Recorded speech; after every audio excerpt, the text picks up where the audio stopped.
Hello everyone, welcome to easy pharmacy. तो आज हम नए टॉपिक के साथ आ चुके हैं जो कि है फीडबैक मैकेनिज्म।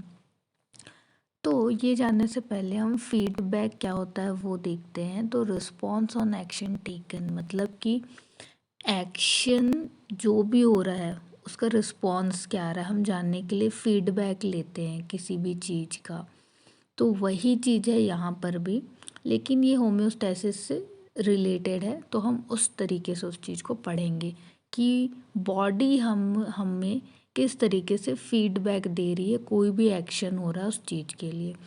तो यहाँ पर दो टाइप के फीडबैक मैकेनिज़्म होते हैं। पहला तो होता है पॉजिटिव और दूसरा होता है निगेटिव फीडबैक मैकेनिज़्म। तो देखते हैं आगे कि इसका डिटेल क्या होता है। तो निगेटिव फीडबैक मैकेनिज़्म क्या होता है, ये रिस्पॉन्स जनरेट करता है बाय इफेक्टर और oppose the stimulus and bring the conduction back to its normal. ठीक है, ये इफेक्टर से रिस्पॉन्स जनरेट करता है और जो भी स्टिमुलस है उसको अपोज करता है, और वो जो भी कंडीशन होता है उसको अपोज करता है। जैसे कि हीट बढ़ रही है तो उसको कम करेगा, और अगर हीट कम हो रही है तो उससे इंक्रीज करेगा, और ये करके वो उसे नॉर्मल कंडीशन पर लेकर आएगा। तो ये है निगेटिव फीडबैक मैकेनिज्म। जैसे कि मैंने यहाँ एग्जांपल लिखा है टेम्परेचर बैलेंस, मतलब कि वो टेम्परेचर को बैलेंस करेगा। तो ये निगेटिव फीडबैक मैकेनिज्म के थ्रू होता है। आप लोग मुझे और भी एग्जांपल बता सकते हैं कि निगेटिव फीडबैक मैकेनिज्म से और क्या क्या चीज़ बैलेंस किया जा सकता है, ये आप मुझे बताएंगे। आगे चलते हैं, एग्जाम्पल देखते हैं। मैंने ये बहुत इजी वे में बनाया है। ये आप अगर आपको बिल्कुल भी कुछ समझ नहीं आ रहा, एग्ज़ाम में आ गया कि ये निगेटिव फीडबैक मैकेनिज्म को आप एग्जाम्पल से दो से समझाओ, है ना, तो आपको कुछ भी समझ नहीं आ रहा, तो आप ये एक सिंपल वे से आप बना सकते हैं कि एक डिटेक्टर होता है, डिटेक्टर के बाद में कंट्रोल सेंटर होता है, कंट्रोल सेंटर के बाद में इफेक्टर होता है। इफेक्टर क्या करेगा, इंक्रीज बॉडी टेम्परेचर है तो वो क्या करेगा, जो भी इंक्रीज बॉडी टेम्परेचर है तो बॉडी टेम्परेचर को कम करने का ट्राई करेगा, और जैसे ही बॉडी टेम्परेचर कम हो गया तो वो क्या करेगा, इनहिबिट करेगा, डिटेक्टर के पास में जाएगा। तो डिटेक्टर उसे इनहिबिट करेगा कि बॉडी टेम्परेचर अब नॉर्मल हो चुका है, कम हो चुका है, 37 डिग्री सेंटीग्रेड से कम हो चुका है, तो आप कंट्रोल सेंटर के पास में जाइए और उसे उसके इफ़ेक्ट को कम करने बोलिए, है ना। तो इस तरीके से वो उसके इफ़ेक्ट को कम कर देगा, इनहिबिट कर देगा। और अगर बॉडी टेम्परेचर नॉर्मल नहीं हुआ है, कम नहीं हुआ है, तो वो फिर से स्टिमुलेशन भेजेगा डिटेक्टर के पास में, और डिटेक्टर को बोलेगा कंट्रोल सेंटर इफ़ेक्ट को कंटिन्यू रखिए। तो इस तरीके से एक फीडबैक मैकेनिज़्म वर्क करता है। ये नॉर्मल वे में आप बता सकते हैं कि अगर कुछ भी नहीं समझ में आ रहा है तो। लेकिन अगर अच्छे मार्क्स आपको लेकर आने हैं तो आपको इस तरीके से कुछ डिज़ाइन करना पड़ेगा कि कैसे वर्क करता है होम्योस्टैसिस, निगेटिव फीडबैक मैकेनिज्म। तो यहाँ हम देख सकते हैं कि होम्योस्टैसिस ऑफ बॉडी टेम्परेचर पे कैसे वर्क करता है। अगर बॉडी टेम्परेचर लो है, लो बॉडी टेम्परेचर डिक्रीज है, तो वो इफेक्टर सेल जो होता है वो स्टिमुलेशन को रिसीव करेगा और वो ब्रेन को भेजेगा। ब्रेन जो होता है वो कंट्रोल सेंटर होता है, जो कि हाइपोथैलेमस उसे मेंटेन करता है। हाइपोथैलेमस ब्लड वेसल्स को नैरो करने का वो एक मैसेज भेजेगा, जिससे कि ब्लड वेसल्स जो तो होंगे वो नैरो होते जाएंगे, जो वैसो कॉन्स्ट्रक्शन होता जाएगा, जिससे क्या होगा कि स्किन जो होती है उसके जो पोर्स होते हैं वो बंद होने लगेंगे, वो ओपन नहीं होंगे, जिसकी वजह से हीट जो रहेगी वो हीट जो रहेगी वो अंदर में ही रहेगी, वो बाहर नहीं जा पाएगी स्किन से, है ना, पोर्स के थ्रू। तो क्या होगा, बॉडी टेम्परेचर इंक्रीज होगा। इंक्रीज होने के बाद में होम्योस्टेसिस जो होगा वो मेंटेन हो जाएगा बॉडी का, ठीक है। जस्ट इसके अपोजिट देखते हैं कि अगर बॉडी टेम्परेचर इंक्रीज हो गई है तो फिर क्या होता है। अगर 37 डिग्री सेंटीग्रेड से बॉडी टेम्परेचर इंक्रीज हो गई है तो इफेक्टर सेल फिर से स्टिमुलेशन रिसीव करेगा और ब्रेन को भेजेगा कि हाइपोथैलेमस से मेंटेन करो, है ना। सेंट्रल नर्वस सिस्टम को वो भेजेगा, जो ब्रेन होगा हाइपोथैलेमस, वो मैसेज भेजेगा ब्लड वेसल्स को कि डायलेशन करो, वैसो डायलेशन करो। ब्लड वेसल जब डायलेट होंगे तो पोर्स ओपन होंगे स्किन के, और स्किन के पोर्स ओपन होंगे तो वहाँ से स्वेटिंग स्टार्ट होगी। स्वेटिंग स्टार्ट होगी तो बॉडी टेम्परेचर मेंटेन होगा। जैसे कि सारे लोग जानते हैं कि जब भी हमें स्वेटिंग होती है तो बॉडी टेम्परेचर मेंटेन होती है, स्वेटिंग से ही बॉडी टेम्परेचर मेंटेन होती है।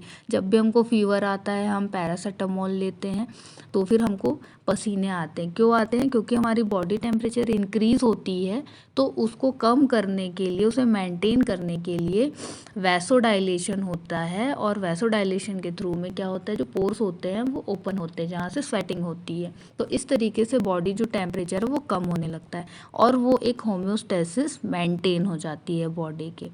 तो आप लोगों को ये चीज़ समझ में आया? तो आपको अगर अच्छे मार्क्स लाने हैं तो आपको इस तरीके से एग्ज़ाम में लिखने होंगे। आगे नेक्स्ट देखते हैं कि पॉजिटिव फीडबैक मैकेनिज़्म कैसे होता है।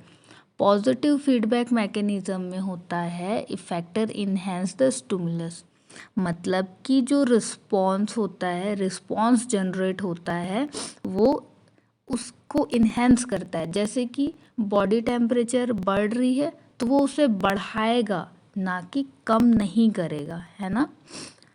और बॉडी टेम्परेचर कम हो रही है तो बॉडी टेम्परेचर को वो कम ही करते जाएगा, है ना। तो इस तरीके से वो वर्क करता है।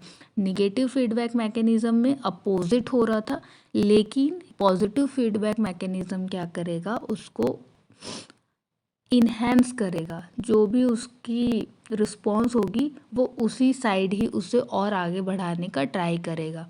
तो इस तरीके से पॉजिटिव फीडबैक मैकेनिज़्म वर्क करता है। एग्जाम्पल में देखते हैं, यूटेरिन contraction during normal birth of baby. ये बेबी बर्थ में बहुत ज़्यादा इफेक्टिव होता है। इसके एग्जाम्पल को देखते हैं कैसे होता है। पहले नॉर्मल देख लेते हैं कि हमें एक कुछ नॉर्मल ओवरव्यू कैसा होता है।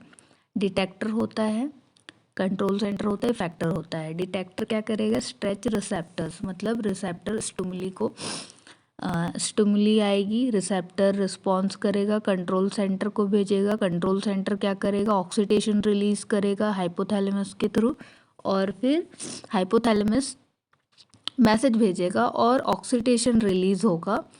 फिर इफेक्टर क्या होगा, मसल को कॉन्ट्रैक्ट करेंगे। कॉन्ट्रैक्ट करने के बाद में जो इफेक्टर होता है वो और भी ज़्यादा ऑक्सीटोसिन ले करके मसल्स को और ज़्यादा कॉन्ट्रैक्ट करेंगे और बेबी का बर्थ हो जाएगा। इन केस अगर बेबी का बर्थ नहीं होता है तो फिर से एक स्टिमुलेट जनरेट होगी, स्टिमुलेशन होगा और वो डिटेक्टर के पास जाएगा और फिर से सेम जो प्रोसेस होगा वो होने लगेगा। रिसेप्टर को मिलेगा, फिर रिसेप्टर कंट्रोल सेंटर के हाइपोथैलेमस से मैसेज जाएगा। मैसेज के बाद ऑक्सीटोसिन रिलीज होगी। ऑक्सीटोसिन रिलीज होने के बाद में इफेक्ट कैसा होगा कि जो मसल्स होंगे वो कॉन्ट्रैक्ट होंगे और कॉन्ट्रैक्ट होने के बाद में फिर बेबी का बर्थ हो जाएगा। जैसे ही बेबी का बर्थ होता है तो वो डिटेक्टर डायरेक्ट डिटेक्ट करके उस सारे प्रोसेस को बंद कर देगा, इनिबिशन शो करेगा। तो इस तरीके से पॉजिटिव फीडबैक मैकेनिज्म वर्क करता है। ये बहुत ईजीएस्ट वे में बताया है, लेकिन हमको अगर अच्छे मार्क्स लाने हैं तो हमको इस तरीके से कुछ लिखना होगा कि ये हमारा बेबी है। बेबी क्या करेगा, head of the baby pushes against cervix. Cervix के थ्रू बेबी का बर्थ होता है, तो उसका जो हेड होता है वो पुश करता है सर्विक्स को। तो सर्विक्स को जैसे ही वो पुश करता है तो एक स्टिमुली जनरेट होती है ना, जो नर्व इम्पल्स को भेजती है। ब्रेन के नर्व इम्पल्स में वो जाता है और क्या करता है, जो ब्रेन स्टिमुलेट होता है वो पिट्यूटरी ग्लैंड को भेजता है जहाँ से ऑक्सीटोसिन सिक्रीट होती है।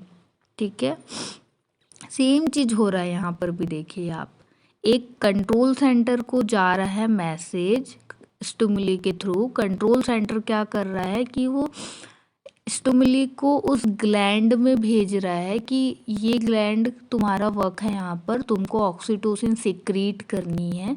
फिर वो ऑक्सीटोसिन सिक्रीट करने के बाद में वो ब्लड वेसल्स में जाएगा और वहाँ से यूट्रस में जाएगा। यूट्रस क्या करेगा कि ऑक्सीटोसिन ले करके वो कॉन्ट्रैक्शन शो करेगा और जो बेबी जो पुश कर रही है सर्विक्स को, उसमें वो हेल्प करेगा।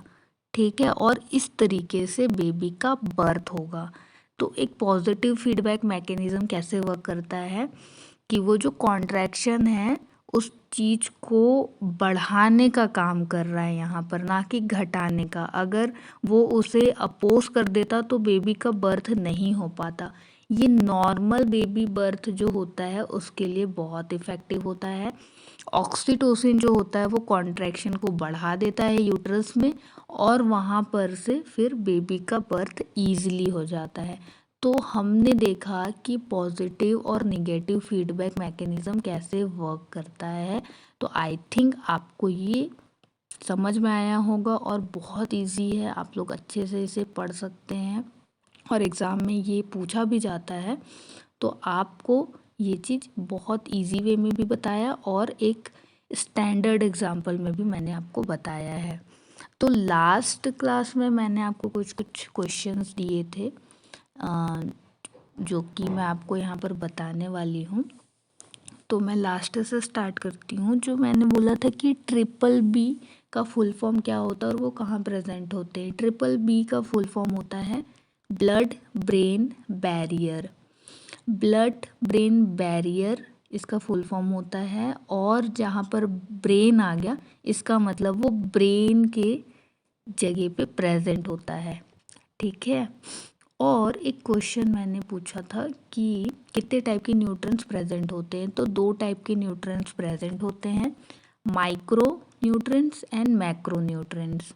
ठीक है, आप लोगों को एक का तो आंसर बिल्कुल मिल ही गया होगा क्योंकि मैंने अभी थोड़ी ही देर पहले टेम्परेचर की बात की थी। तो नॉर्मल बॉडी टेम्परेचर जो होता है वो 37 डिग्री सेंटीग्रेड होता है। तो ये चीज़ आप लोग को पता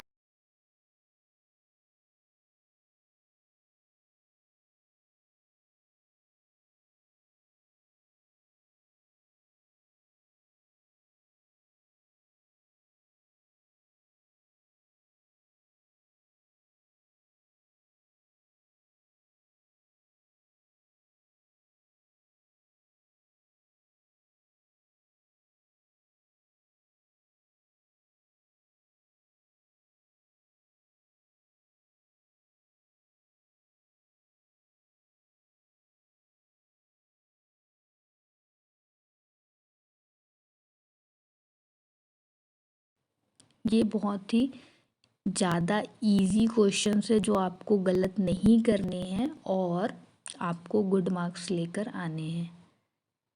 अगर आपको ये वीडियो अच्छा लगा तो like share and subscribe. Thank you.